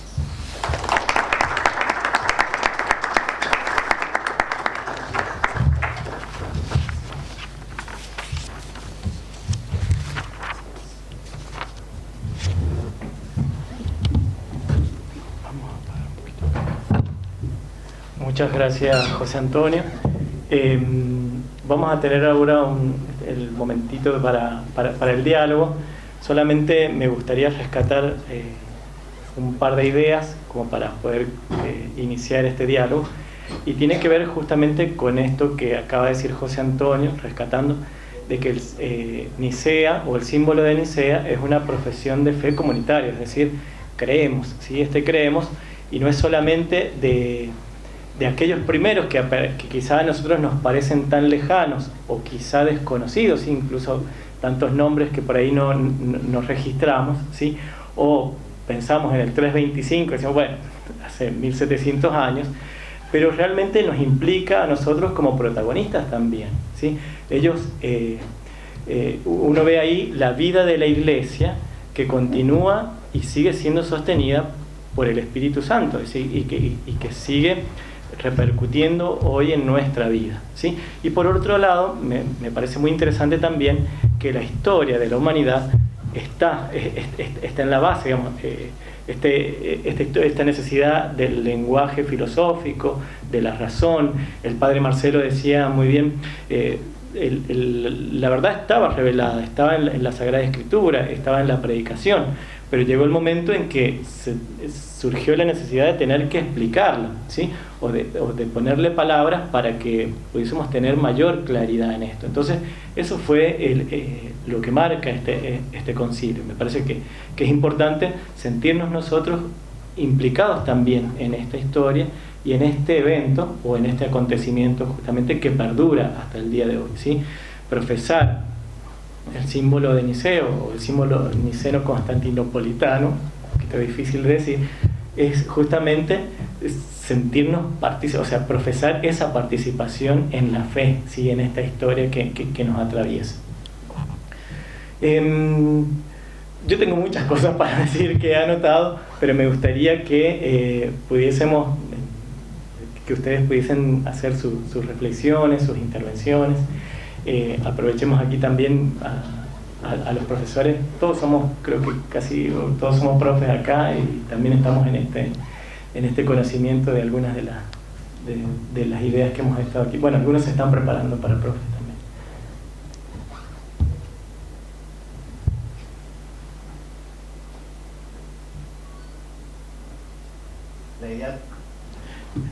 La idea también es compartir alguna reflexión, alguna resonancia, o sea, no implica solamente hacer preguntas, sino quizás también compartir alguna resonancia de lo que hemos escuchado, ¿no?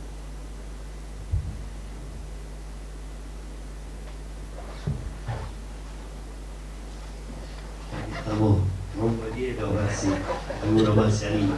Bueno, gracias, la verdad que muy lindas las exposiciones. Yo tengo alguna curiosidad por el marco eclesiológico de aquel tiempo, y me llamaba la atención, o quisiera, si alguno de ustedes pudiera ampliar un poco, de quiénes participaron del concilio. mencionabas algunos obispos, o muchos obispos de Oriente, pocos de Occidente. ¿Motivo? Había menos obispos en Occidente que en Oriente, había menos interés por las corrientes arrianas, bueno, un poquito eso, y sí, además de obispos, había otros no obispos. Mencionaste a Atanasio, uno de los protagonistas muy importantes que no era del orden episcopal. Había otros no obispos también, abades. ¿Cómo se entendía el concilio a sí mismo? Durante meses, sesionando y entendiéndose a sí mismo como la totalidad de la Iglesia, sin necesidad después de consultar a otros. Ampliar un poquito eso si fuera posible. Desde lo que yo tengo conocimiento, varias cosas. En primer lugar, en realidad todos estos debates comienzan en Oriente, porque la teología misma comenzó más bien en Oriente. Occidente, si uno mira el movimiento de reflexión que hay, en Occidente hasta el siglo IV no hay grandes producciones teológicas. No sé, tenemos por ejemplo en Roma a Hipólito de Roma del siglo III, y luego recién va a despertar Roma de un letargo, digamos así, teológico con el Papa León Magno. No había, estaba Hilario de Poitiers, pero no habían, Ireneo de Lyon, no habían tantas figuras como en Oriente. También tiene mucho que ver la filosofía, porque la filosofía es un instrumento y una herramienta necesarios. Entonces, en Oriente está todo el patrimonio griego, más, digamos, más metido en la cultura que tal vez no tanto en Oriente, pero en Occidente. Allí tenemos a Grecia. Bueno, para aquel tiempo Grecia ya había decaído mucho como el centro más grande de filosofía. Alejandría había surgido. De hecho, bueno, Ayo era de Alejandría. La teoría de las tres hipóstasis, que luego después van a servir para hablar de las tres divinas personas, fue sistematizada sobre todo por Orígenes de Alejandría. Era como mucho movimiento intelectual que había más bien en Oriente que en Occidente. Entonces todos estos conflictos tienen una raigambre más grande para aquella zona. Los obispos de Occidente no estaban muy al tanto. De hecho, por ejemplo, Hilario de Poitiers, porque no había tanta comunicación como ahora. En realidad las cosas no se sabían con tanta velocidad. Hilario de Poitiers, una de sus obras, dice que él nunca había escuchado hablar de Nicea, hasta que fue desterrado a Oriente. Entonces nunca supo que había habido un concilio de Nicea. No, digamos, no era que hubiese de parte de Occidente tanta afluencia. Además, recordemos que este concilio fue convocado por el emperador, como recién lo decía José Antonio. El emperador era como cabeza de la comunidad, como el ápice de la pirámide. También estaba encargado de los asuntos religiosos del Estado. Era el Pontifex Maximus, como recién lo dijo José. A través del emperador, el pueblo se conectaba con la divinidad. El emperador era el sacerdote por antonomasia de una comunidad. Entonces, por eso era lógico que a estos asuntos de religión los convocara el emperador. Y el emperador Constantino, no sé yo, no sé si hay documentación alguna, pero que haya como ha hecho la convocatoria, digamos, ¿no? Pero sin duda alguna que era de más pertinencia para los obispos orientales. La Iglesia tenía costumbres de hacer concilios, eran más bien concilios regionales o sínodos, desde un primer momento. No fue, este es el primer ecuménico porque participó la ecumene, es decir, todo el Imperio Romano. Pero, por ejemplo, la iglesia de África, las iglesias africanas, tienen mucha costumbre de resolver cosas con concilios. Bueno, hay concilios en Roma previos al de Nicea, en la zona de España también, bueno, ahí mismo en Antioquía. estaba esa costumbre de hacer concilio. La iglesia siempre fue sinodal, siempre. Y también se mandaban cartas de comunión, pero yo creo que no hay mucha información, por lo que yo sé, no sé si los profesores saben, pero no hay mucha información acerca de quienes finalmente estuvieron ahí. Se supone que hayan sido obispos todos, ¿no? Ahí fue como resolver un conflicto que estaba en ciernes, entonces había que resolverlo medio... el concilio, según algunos dicen, estaba ya pensado, pero para otras cosas, porque no fue lo único de lo cual habló Nicea acerca de la condena de Arrio.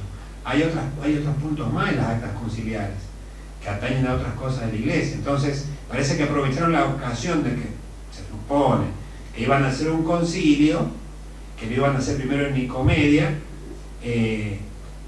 entonces ahí ya resolvieron, aprovechando la ocasión, el problema arriano. Pero no, yo no tengo más conocimiento, no sé ustedes que hay, para tener más precisiones, ¿no? Ahí solo agregar a lo que dice el padre Marcelo, que en realidad no está como totalmente claro el número de personas que participaron, pero sí que no todos fueron obispos, ¿no? Que por ahí uno tiene la idea también más contemporánea de que los concilios, que por ahí uno cuando está en clase, el concilio es la reunión de todos los obispos del mundo, ¿no? Y en realidad en estos primeros no solamente participaron obispos, sino, como mencioné también, algunos presbíteros, el caso de Atanasio, que era diácono, ¿sí? Y creo que tiene que ver con esto que decía el padre Marcelo, y que también lo vivimos nosotros a nivel diocesano ahora, que tiene que ver con la sinodalidad, digamos, ¿no? Con esta posibilidad de generar este ámbito de escucha y de participación, ¿no? Resaltar esto también que decía el padre Marcelo, que se da sobre todo en Oriente justamente por el desarrollo de la teología. Algo también había mencionado yo, el surgimiento de las principales escuelas teológicas, que van a ser Alejandría, va a ser Antioquía, va a ser Cesarea, la mayoría siempre en Oriente, ¿no? En Roma como tal no vamos a tener la existencia de una escuela teológica, ¿sí? A la manera de estos centros catequísticos de Oriente, pero sí vamos a tener estas disputas más instaladas por la misma influencia filosófica en Oriente que en Occidente. También hay una noticia por ahí que en el concilio también participaron algunos padres del desierto, algunos monjes, justamente que dejaron el eremo, el lugar donde estaban aislados, para venir, dicen, a defender contra Arrio, o sea, pero en realidad ponemos el foco sobre Arrio porque fue el que se animó, el que largó y empezó, sí, fue por este lado del pensamiento. Pero también, ¿por qué también lo quiero comentar? Una, porque están las hermanas aquí, también las hermanas carmelitas, y por otro lado, que cuando José Antonio también hablaba sobre las repercusiones que tiene el concilio, esta influencia que tiene en la vida de oración. Es decir, que esto de poder también reafirmar que podemos orar al Cristo, ¿sí? Que fue también uno de los temas que, uno de los conflictos que se generaba en torno a esto. No sé si...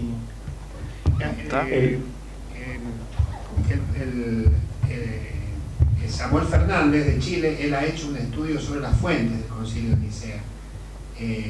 Así que bueno, él tiene bastante estudiado el tema de dónde pues, se puede extraer lo que fue en ese momento, quienes estuvieron, si es que hay.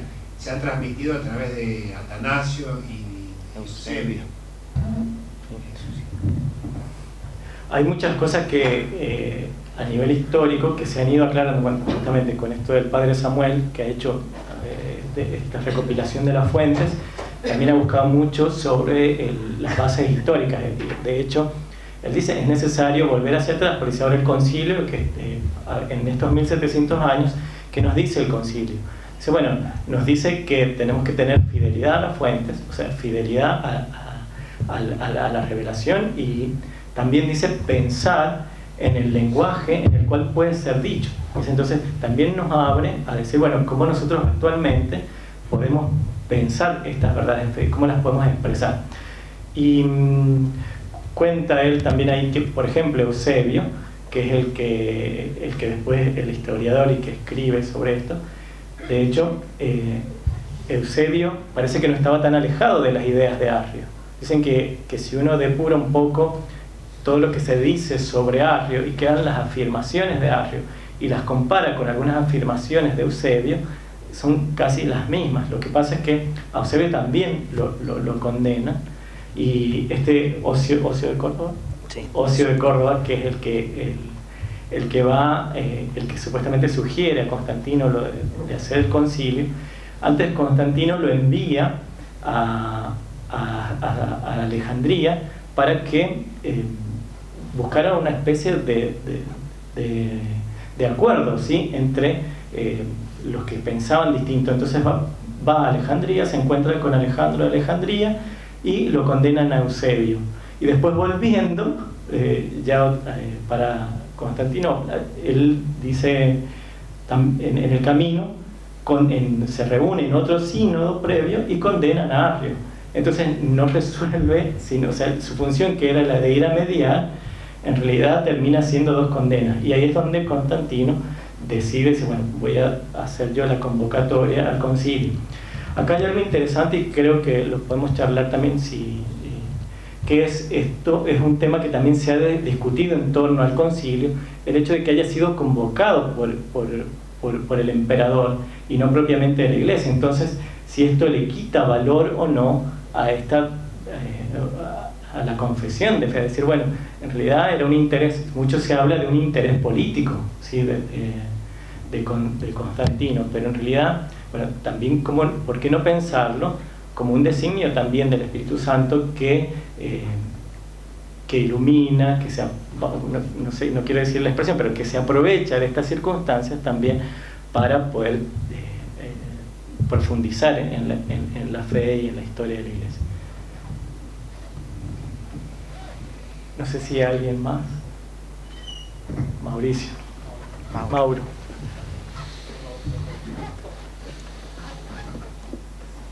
Bueno, buenas tardes. Primero, felicitarlos a todos por este coloquio, ¿no? Excelente. La verdad que lo que uno aprende, y estoy tratando de procesar tanta información que han dado, ¿no? Pero bueno, la verdad que es muy interesante. Pero más allá de eso, me venía un poco la duda cuando José Antonio decía, bueno, ahora a nosotros, los católicos, los cristianos, nos es fácil por ahí decir, abrimos el catecismo y tenemos la explicación a un montón de cosas, pero no conocemos todo este camino para llegar a estas conclusiones, ¿no? ¿A dónde voy? ¿Cuál es mi pregunta? Que si en esa época, no sé si ya habían hecho estudios bíblicos, supongo que sí, pero bueno, el hecho de la palabra en el Génesis, cuando Dios está en la creación y dice, hagamos al hombre a nuestra imagen y semejanza, ¿no es cierto? Hoy en día para nosotros nos resulta fácil decir, bueno, dice hagamos, listo, está la Trinidad, punto, no hay más nada que discutir. Pero ese hagamos al hombre a nuestra imagen y semejanza, ¿es anterior a Nicea o posterior a Nicea? No sé si se entiende la pregunta, ¿no? Bueno, ahí necesitaríamos ayuda de un biblista, ¿sí?, que nos precise mucho mejor, pero obviamente es anterior a Nicea porque estamos hablando del Génesis, ¿no? Y responde a una tradición específica de la escritura del Génesis, ¿no?, que tiene que ver con la tradición sacerdotal, ¿no? Pero ahí habría que, en cuanto a lo bíblico, necesitaríamos como el dato específico de un biblista. No sé si por ahí se puede hacer alguna referencia, pero sí es cierto esto que mencionaba. No fue tan sencillo para los cristianos en los primeros siglos, ¿no? Porque habían como diferentes posturas y posicionamientos, que es lo que el padre Marcelo comentó, ¿no? Pero también no con una idea maliciosa de querer enseñar algo erróneamente, ¿no? Por supuesto que cada uno defendía quizás su postura, ¿no? Pero era como el modo en que se entendía o que yo podía entender cómo era esta verdad que había sido revelada, ¿no? Por eso fue necesaria, dentro de la providencia, el pronunciamiento explícito de la Iglesia, ¿no? Que es la depositaria justamente de la revelación, o la que interpreta la revelación, para poder hacer como esta definición, ¿no? Ante este abanico de diferentes afirmaciones y posibilidades que había, ¿no? Cuál era la que respondía a la verdad revelada, ¿no? Y por supuesto en esto la Sagrada Escritura tiene mucho, ¿no? Porque bueno, van a haber varios textos en los cuales se van a ir como afirmando, sobre todo para hablar de la Trinidad, ¿no? Pero bueno, ahí seguramente tiene otras connotaciones técnicas más específicas ese concepto o esa palabra o ese término, el hagamos, ¿no? de Génesis 1:25. Perdón, la pregunta tuya es si eso no les hubiese bastado para aclarar la cuestión. Claro, porque yo digo, si ya estaba la Biblia, ¿no es cierto? Y ya estaba la verdad revelada, claro. la Biblia como la palabra de Dios, la Biblia como la palabra de Dios, si ya estaba el término hagamos, es como que ya estaba resuelto. O sea, sí, bueno, pero hagamos algo en tu imagen, listo, esta es la Trinidad. Claro, pero el problema no era que había que descubrir que había una Trinidad. El problema es cómo es, que esa Trinidad es y es un solo Dios. O sea, aunque hubiesen leído el hagamos, pongamos es lo que creen ellos. Si nadie está negando la Trinidad. O sea, ellos no negaban la Trinidad. Ellos eran de la Iglesia. El tema es cómo razonar y explicar racionalmente la Trinidad. Es como si hoy yo te dijera, nosotros creemos en la concepción virginal de Jesús, ¿cierto? Que por obra del Espíritu Santo. Bueno, explícamelo ahora. O sea, no está en juego que fue concebido virginalmente, pero explícamelo racionalmente, dame razones, hacéndolo entender por medio de un discurso que me permita, eso que yo sí creo, no lo voy a negar, pero ahora quiero entenderlo. Esto pasaba acá. O sea, ellos creían en la Trinidad. El tema es cómo entendés y hasta qué punto le das rango divino a Cristo, que es la segunda persona de la Trinidad, por decirlo así, y la tercera persona, que es el Espíritu Santo.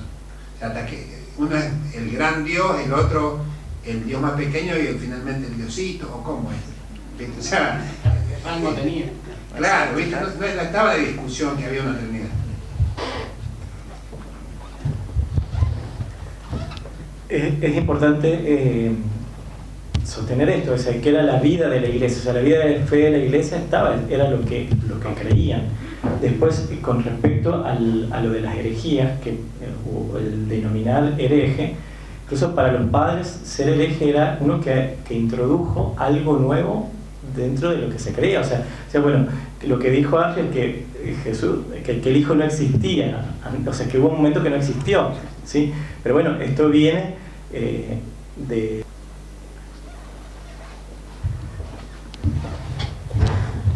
Bueno, yo creo que es necesario reafirmar que si bien este concilio tuvo un gran componente filosófico y de reflexión y una terminología específica, pero lo que motivó en el fondo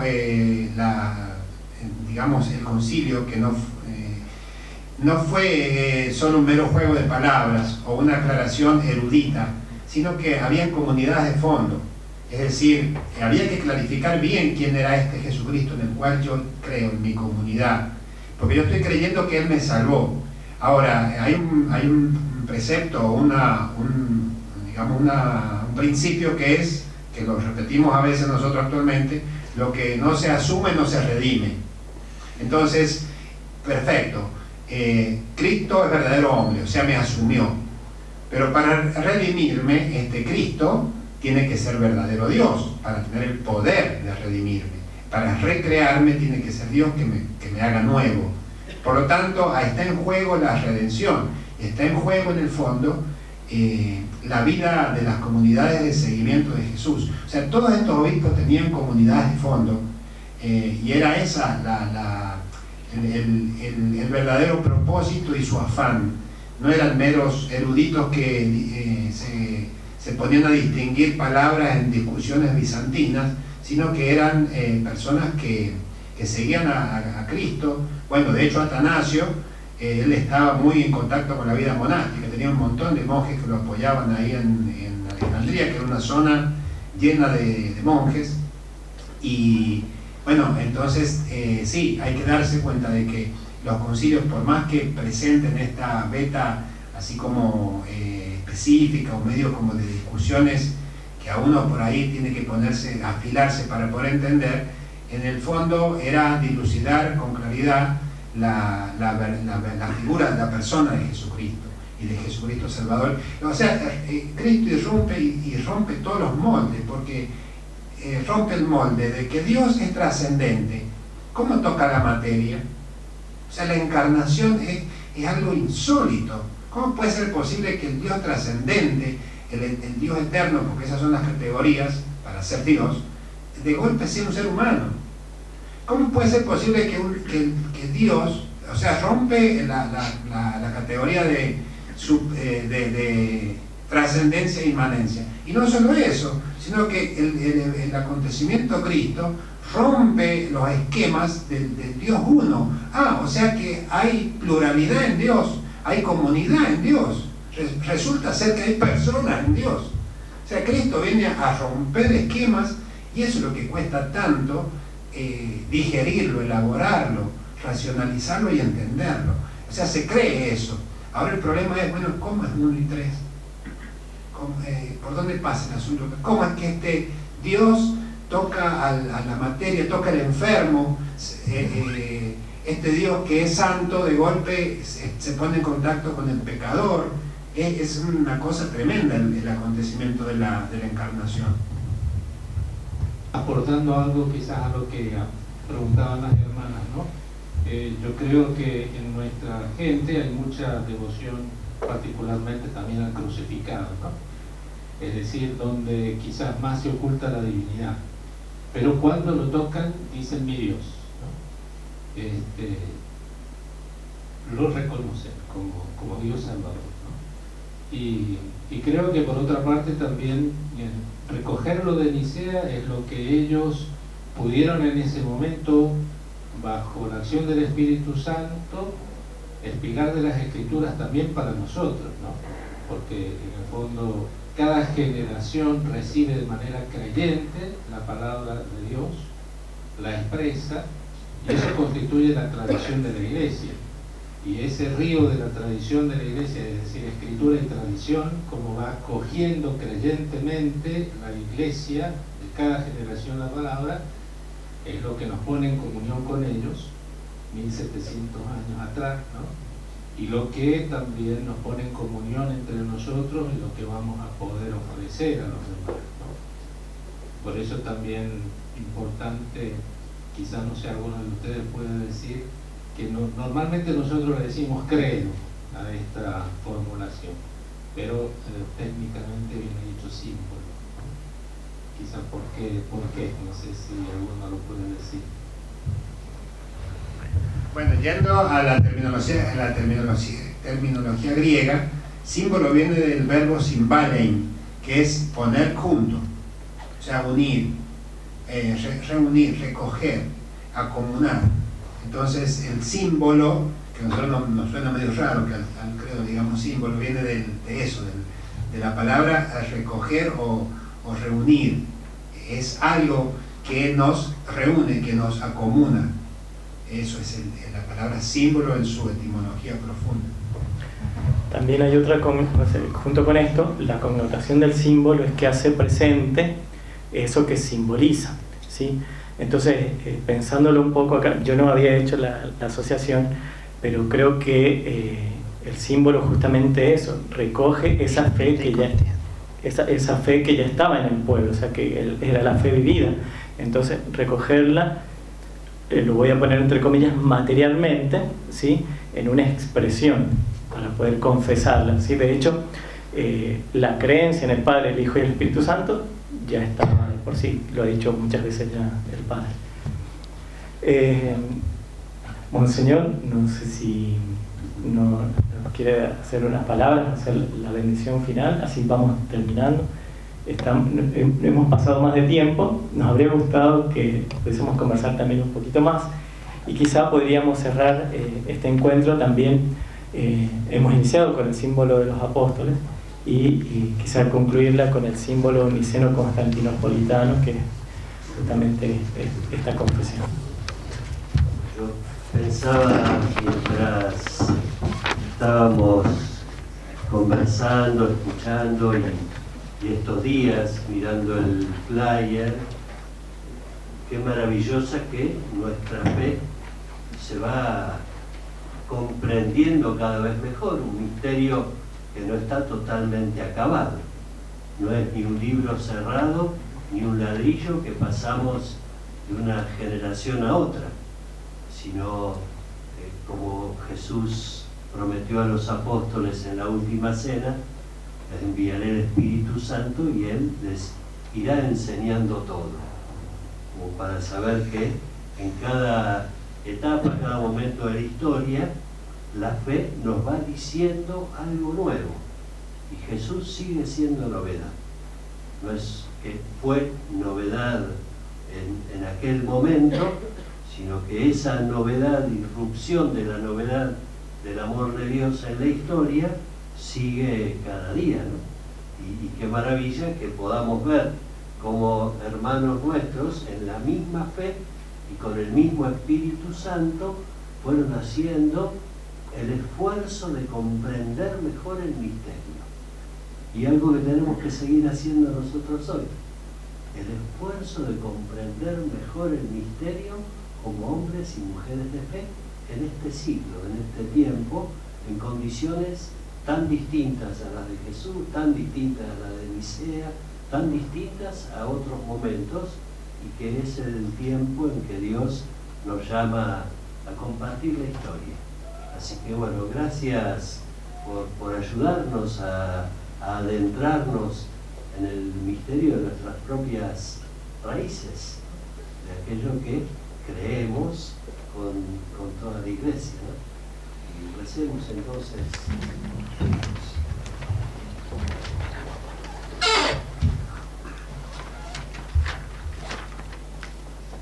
Creo en un solo Dios, Padre Todopoderoso, Creador del cielo y de la tierra, de todo lo visible y lo invisible. Creo en un solo Dios, Jesucristo, Hijo único de Dios, nacido del Padre antes de todos los siglos, Dios de Dios, luz de luz, Dios verdadero de Dios verdadero, engendrado, no creado, de la misma naturaleza del Padre, por quien todo fue hecho, que por nosotros los hombres y por nuestra salvación bajó del cielo, y por obra del Espíritu Santo se encarnó de María la Virgen y se hizo hombre, y por nosotros fue crucificado bajo el poder de Poncio Pilato, padeció y fue sepultado, y resucitó al tercer día según las Escrituras, y subió al cielo, y está sentado a la derecha del Padre, y de nuevo vendrá con gloria para juzgar a vivos y muertos, y su reino no tendrá fin. Creo en el Espíritu Santo, Señor y dador de vida, que procede del Padre y del Hijo, que con el Padre y el Hijo recibe una misma adoración y gloria, y que habló por los profetas. Creo en la Iglesia, que es una, santa, católica y apostólica. Profeso un solo bautismo para el perdón de los pecados. Espero la resurrección de los muertos y la vida del mundo futuro. Amén. María, Madre de la Iglesia, ruega por nosotros. acompañe la bendición de Dios Todopoderoso, el Padre, el Hijo y el Espíritu Santo. Amén. Muchas gracias. Muchas gracias a todos por acompañarnos también esta tarde.